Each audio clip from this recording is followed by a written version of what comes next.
Hello everyone and welcome to my channel. The China tour of globally renowned internet celebrity IShowSpeed is coming to an end. Invited by the Chinese authorities and given a smooth path to live stream his entire journey, IShowSpeed has successfully completed what could be called his, quote, foreign propaganda mission. Of course, many of the impressive infrastructure and cultural elements shown in his stream are very real. I've covered them in detail in previous videos, so feel free to check those out if you're interested. When a foreigner has a decent budget, especially in China's major cities, they can definitely have a great experience. And that's without even mentioning someone like IShowSpeed, who was essentially invited by the Chinese Communist Party as a promotional figure. It's no surprise that many overseas viewers thoroughly enjoyed his streams, as IShowSpeed maintained his signature style throughout, unfiltered and true to himself. What stood out in the live streams were the frequent interactions with Chinese passers-by, many of whom joined in the fun with memes and jokes. The most controversial among them were undoubtedly the racial jokes. A lot of foreign viewers were shocked, surprised that such explicit racial humor was not only tolerated, but even welcomed in China. This is a stark contrast to the West, where discussions around race and political correctness are extremely sensitive. So today, I'd like to talk about how Chinese people perceive race. Personally, I've always believed that China might be one of the most racially discriminatory countries in the world, possibly the most. This is deeply tied to the education we receive from a young age.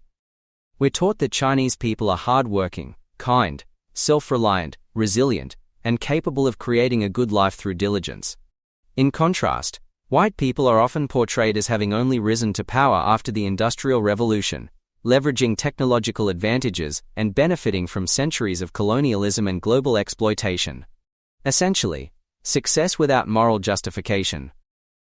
Many Chinese who have experienced life in the West firsthand tend to form negative impressions of white people, describing them as not smart, not hardworking, or simply lazy. And when it comes to other racial groups, the stereotypes are often even worse, overwhelmingly negative across the board. In promoting national pride, China seems to have gone to an extreme. Against this backdrop, it's become popular among young Chinese to assign nicknames to people from different countries, many of which carry clear racial overtones. Due to policy constraints, I won't list them here, but you can refer to the link in the video description. Some of these racially charged nicknames have even been used by official media outlets, showing just how normalized racial jokes have become in Chinese society. However, if someone uses a racially insensitive term toward Chinese people, the reaction is completely different. It's immediate outrage, like lighting a powder keg. This explains why we saw so many troll moments from Chinese netizens during IShowSpeed's live streams. There was that anime-style girl who directly told IShowSpeed, quote, I'm a racist. Others handed him watermelon, cotton, and fried chicken. One person even brought out a whip and pretended to order him to work harder. And then there's the infamous song, Sunshine Rainbow Little White Horse, which is commonly used in Chinese TikTok, Douyin, videos that mock black people. The reason?